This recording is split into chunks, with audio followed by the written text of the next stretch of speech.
Hello दोस्तों, स्वागत है आप सभी लोगों का हमारे यूट्यूब चैनल स्टडी समागम पर। साथियों, यदि आप एक राजस्थान के निवासी हैं तो आपके पास जन आधार कार्ड जरूर होगा, जो कि एक पारिवारिक आईडी कार्ड है। परंतु साथियों, क्या आपको पता है कि प्रदेश के मुख्यमंत्री भजनलाल शर्मा जी ने जन आधार कार्ड के अंतर्गत 3 बड़े बदलाव लागू कर दिए हैं। अब साथियों, ऐसे कौन कौन से नियम लागू किए हैं उनके विषय में डिटेल से चर्चा करेंगे। साथ में दोस्तों आपको बताना चाहूँगा, इन 3 बड़े बदलावों का सिर्फ एक संकेत निकलकर सामने आता है, जो कि साथियों जन आधार कार्ड बंद को लेकर है। जी हाँ साथियों, क्या जन आधार कार्ड बंद हो सकता है? इसको लेकर क्या बड़ा अपडेट आ रहा है और 3 बड़े बदलाव और नियम कौन से लागू किए हैं, इनके विषय में भी दोस्तों हम चर्चा करेंगे। आज का वीडियो बेहद खास तथा महत्वपूर्ण होने वाला है, बस आप लोग वीडियो में अंत तक बने रहना। साथियों, जन आधार कार्ड को लेकर आपको ये जानकारी जरूर जान लेनी चाहिए, क्योंकि यदि आप लोगों ने ये जानकारी नहीं जानी तो हो सकता है कि आपको जन आधार कार्ड के माध्यम से मिलने वाली लगभग 300 योजनाओं का लाभ ना मिले और आपको इन 300 प्लस योजनाओं के लाभ से वंचित कर दिया जाए। तो चलिए दोस्तों, वीडियो को शुरू करते हैं और एक एक स्टेप को अच्छी प्रकार से समझते हैं। प्रदेश के मुख्यमंत्री भजनलाल शर्मा जी की कुछ नई घोषणाएं यहाँ पर लागू की गई हैं। जन आधार कार्ड में होंगे 3 मुख्य नियम लागू। साथियों, अपडेट आ रहा है, जयपुर से खास रिपोर्ट है। जन आधार कार्ड बंद होने की संभावनाओं को लेकर क्या अपडेट है, देखिएगा। राजस्थान में जन आधार कार्ड एकमात्र ऐसा पारिवारिक आईडी कार्ड है जिसके माध्यम से राजस्थान की प्रत्येक योजना का लाभ राजस्थान के प्रत्येक निवासी को आसानी से मिल पाता है। जन आधार कार्ड के माध्यम से राजस्थान की लगभग 300 प्लस योजनाओं का लाभ सरकार के द्वारा दिया जाता है। अर्थात राजस्थान की किसी भी व्यक्ति के पास यदि जन आधार कार्ड नहीं है या फिर उसका नाम जन आधार कार्ड में नहीं है तो उसको एकमात्र योजना का लाभ भी नहीं दिया जा सकता। परंतु वर्तमान सरकार ने जन आधार कार्ड के अंतर्गत 3 बड़े बदलाव किए हैं, जिनके माध्यम से जन आधार कार्ड की आवश्यकता ज़्यादा महत्वपूर्ण दिखाई नहीं देती। यानी कि ऐसा लगता है कि अब जन आधार कार्ड इतना महत्वपूर्ण नहीं रहा। संभावना है कि यदि जन आधार कार्ड में किसी भी प्रकार के बदलाव किए जाते हैं तो एक समय पर जन आधार कार्ड की महत्वता ही समाप्त हो सकती है और जन आधार कार्ड पूर्ण रूप से बंद भी किया जा सकता है। जन आधार कार्ड में किए गए 3 महत्वपूर्ण बदलाव कौन से हैं, तो दोस्तों आप लोग उन बदलावों को देख लीजिएगा। सबसे महत्वपूर्ण तथा खास बदलाव हैं। स्वास्थ्य सेवा में जन आधार कार्ड की महत्वता घट चुकी है। जी हाँ साथियों, देखिए स्वास्थ्य सेवा में किस प्रकार से जन आधार कार्ड इतना महत्वपूर्ण नहीं रहा है वो देखिए। गत कुछ महीनों पहले वर्तमान राज्य सरकार ने केंद्र सरकार को एक पत्र के माध्यम से जन आधार कार्ड के द्वारा दी जाने वाली सभी राज्य तथा केंद्र स्तरीय सेवाओं को पृथक रखने का प्रस्ताव भेजा था। इस प्रस्ताव को केंद्र सरकार के द्वारा पारित किया जा चुका है। अर्थात अब अधिकांश स्वास्थ्य सेवाएं ऐसी हैं जिनका बिना जन आधार कार्ड धारक भी कभी भी आसानी से लाभ ले सकता है। यानी कि प्रत्येक स्वास्थ्य सेवा का बिना जन आधार कार्ड धारक, यानी कि जिसके पास जन आधार कार्ड नहीं है या फिर जन आधार कार्ड में जिसका नाम दर्ज नहीं है, वो भी किसी भी अस्पताल में जाकर, प्राइवेट अस्पताल हो या सरकारी अस्पताल, किसी भी स्वास्थ्य सेवा का लाभ ले सकता है और 25 लाख रुपए तक का इलाज मुफ्त करवा सकता है।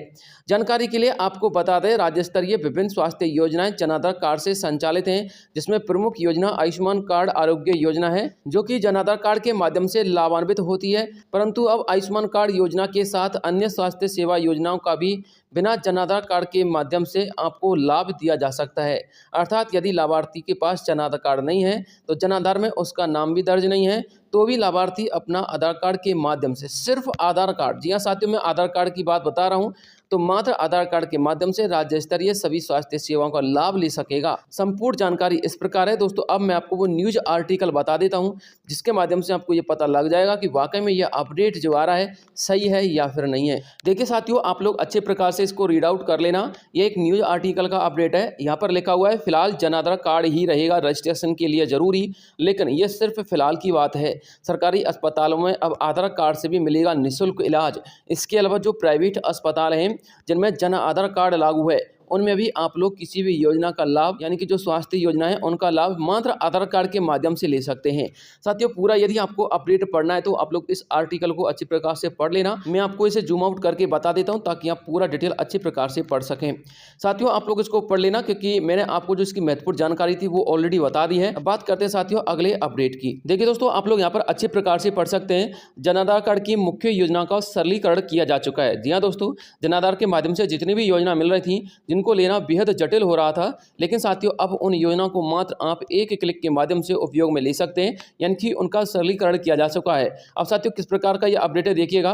राजस्थान के अधिकांश निवासी युवा हो, बुजुर्ग हो, महिला तथा बच्चे जन आधार कार्ड के माध्यम से सामाजिक सुरक्षा पेंशन योजना, महिला सशक्तिकरण योजना, युवा कौशल योजना, खाद्य सुरक्षा योजना तथा अन्य कुछ मुख्य योजना का लाभ समय समय पर लेते रहते हैं, सिर्फ जन आधार कार्ड के माध्यम से।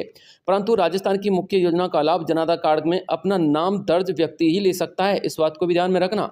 यानी कि राजस्थान की जो भी 300 प्लस योजना है, उनका लाभ सिर्फ उनको मिलेगा जिस व्यक्ति का नाम जन आधार कार्ड के अंतर्गत दर्ज होगा। इसके लिए जन आधार कार्ड की समय समय पर केवाईसी भी करवाई जाती है, ताकि यह कन्फर्म किया जा सके कि जन आधार कार्ड में जो दर्ज व्यक्ति है वो जीवित है या फिर नहीं है, क्योंकि यदि मृत व्यक्ति है तो उसको विभिन्न योजनाओं का लाभ नहीं दिया जाता है। परंतु वर्तमान सरकार ने जन आधार की केवाईसी तथा अपडेट करवाने की प्रक्रिया बेहद जटिल बना रखी है। इसको लेकर युवा, बुजुर्ग, महिला तथा बच्चों को काफी समस्याओं का सामना करना पड़ता है।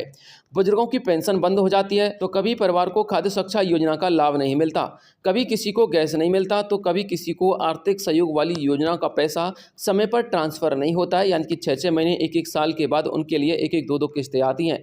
जैसे कि आपको पालनहार योजना का पेमेंट पता होगा, इसके अलावा दुग्ध उत्पादन योजनाओं के बारे में भी आप लोगों ने देखा होगा। इसके अलावा पेंशन योजना को ही देख लीजिएगा, 6-6 महीने हो जाते हैं लेकिन पेंशन समय पर नहीं मिलती है। इस प्रकार विभिन्न समस्याओं के चलते वर्तमान राज्य सरकार ने जन आधार कार्ड की केवाईसी का सरलीकरण कर दिया है। अर्थात अब प्रत्येक जन आधार कार्ड धारक अपनी जन आधार की केवाईसी ग्राम स्तर पर तो वीडियो के माध्यम से तथा शहरी स्तर पर एसडीओ महोदय के माध्यम से ऑफलाइन करवा सकते हैं, जिसमें फिंगरप्रिंट, आइरिस स्कैन तथा मोबाइल अपडेट न होने पर भी गांव के अधिकारी महोदय आसानी से जन आधार कार्ड की केवाईसी कर सकते हैं। आपको भी पता होगा कुछ बच्चे ऐसे होते हैं जिनके फिंगरप्रिंट नहीं आते हैं, आइरिस स्कैन भी नहीं होती है। इसके अलावा बुजुर्गों में भी ये समस्या आम होती है। इसके अलावा आप लोगों ने यह भी देखा होगा कि आप लोगों ने जो मोबाइल नंबर जन आधार में अपडेट करवा रखा तब वो बंद हो चुका है या फिर कभी कभी खो जाता है, जिसकी वजह से आप लोग अपने मोबाइल नंबर का उसमें अपडेट नहीं करवा पाते हैं। तो साथियों आपका जो आधार कार्ड होता है उसकी ना तो एक केवाईसी होती है, ना आपका आधार कार्ड अपडेट हो पाता है। तो दोस्तों अब इस प्रकार की समस्याओं से आपको निजात मिल चुका है। यदि आपकी ये तीनों समस्या है, यानी कि आइरिस स्कैन वाली है, फिंगरप्रिंट वाली है, मोबाइल नंबर वाली है, तो साथियों आप लोगों को ऑनलाइन अपडेट या फिर ई केवाईसी करवाने की जरूरत नहीं है। ग्राम के स्तर पर आप लोग वीडियो के माध्यम से और जो शहरी स्तर पर आप लोग एसडीओ महोदय के माध्यम से अपने जन आधार की ई केवाईसी करवा सकते हैं और किसी भी योजना का लाभ ले सकते हैं। इसके अलावा साथियों अगला अपडेट है जन आधार कार्ड के दुरुपयोग को लेकर। जी हाँ साथियों, इसमें एक बड़ा अपडेट है, वर्तमान सरकार ने जारी किया है, इसको जरूर आप लोग जान लीजिएगा। जन आधार कार्ड में एक परिवार के प्रत्येक सदस्य का नाम दर्ज होता है, जिसमें उसे सदस्य की आधार आईडी तथा विभिन्न प्रकार की आईडी एक दूसरे से जुड़ी हुई होती है। यदि आपके जन आधार कार्ड या फिर आधार कार्ड का कोई गलत इस्तेमाल करता है या फिर आपको जन आधार कार्ड तथा आधार कार्ड के माध्यम से मोबाइल पर किसी भी प्रकार का कोई भी ओटीपी भेजता है, तो आप तत्काल प्रभाव से उसके खिलाफ 1947 कॉन्टैक्ट नंबर पर संपर्क करके शिकायत दर्ज करवा सकते हैं, क्योंकि साथियों ऐसा होने पर आपके खाते का 1 मिनट के अंतर्गत पूरा पैसा ट्रांसफर हो सकता है, यानी कि गायब हो सकता है, और आपसे 420 यानी कि फोर्जरी या फिर फ्रॉड हो सकता है। जानकारी के लिए आपको बता दें, किसी भी नागरिक की आकस्मिक मृत्यु होने पर उसके सभी आईडी ज्यों के त्यों बने होते हैं, क्योंकि वर्तमान राज्य सरकार हो या फिर केंद्र सरकार हो, उसने किसी भी नागरिक की आईडी बनाने के आदेश तथा नियम तो पारित कर दिए हैं, परंतु व्यक्ति की मृत्यु होने पर आधार या फिर किसी भी आईडी को नष्ट करने का कोई नियम लागू नहीं किया है। इसलिए यदि किसी भी मृत व्यक्ति का आधार कार्ड है तो वह आधार कार्ड एक्टिव रहता है और उसका कोई भी व्यक्ति दुरुपयोग भी कर सकता है। मृत व्यक्ति के आधार कार्ड के अलावा कोई भी आईडी हो साथियों, उसका भी दुरुपयोग किया जा सकता है, ठीक है ना। इसको लेकर उसके परिवार को सचेत रहना चाहिए तथा आपको जन आधार कार्ड के माध्यम से व्यक्ति की विभिन्न योजनाओं को लाभ से उसे वंचित कर देना चाहिए। यानी कि आपको कुछ नहीं करना है, बस जन आधार कार्ड के अंतर्गत से उसका नाम कटवा देना। आपको उसकी किसी भी आईडी को मिटवाने का या फिर नष्ट करवाने की कोशिश करने की आवश्यकता नहीं है। मात्र आप लोग जन आधार कार्ड के अंतर्गत से उसका नाम हटवा दीजिए, उस मृत व्यक्ति के लिए दी जाने वाली सभी योजनाओं को बंद कर दिया जाएगा। वर्तमान राज्य सरकार के द्वारा जन आधार कार्ड के स्थान पर आधार कार्ड को महत्व दिया जाना इस बात की ओर संकेत करता है कि निकट भविष्य में जन आधार कार्ड की महत्वता समाप्त हो सकती है और लाभार्थी किसी भी योजना का लाभ अपने आधार कार्ड के माध्यम से निकट भविष्य में आसानी से ले सकता है। जी हाँ साथियों, हो सकता है कि निकट भविष्य में जन आधार कार्ड को समाप्त ही कर दिया जाए और मात्र आधार कार्ड के माध्यम से आपको विभिन्न योजना का लाभ दिया जाए। हालांकि साथियों वर्तमान में तो 3 ही अपडेट आ रहे थे जो मुझे आप लोगों तक पहुंचाने थे। इसके अलावा यदि कोई नए अपडेट आएंगे तो आपको तुरंत वीडियो के माध्यम से प्रोवाइड करवा दूंगा। इसके लिए साथियों आपको हमारे चैनल को सब्सक्राइब कर लेना चाहिए। मिलता हूं नेक्स्ट किसी अन्य वीडियो में, तब तक के लिए जय हिंद, जय भारत।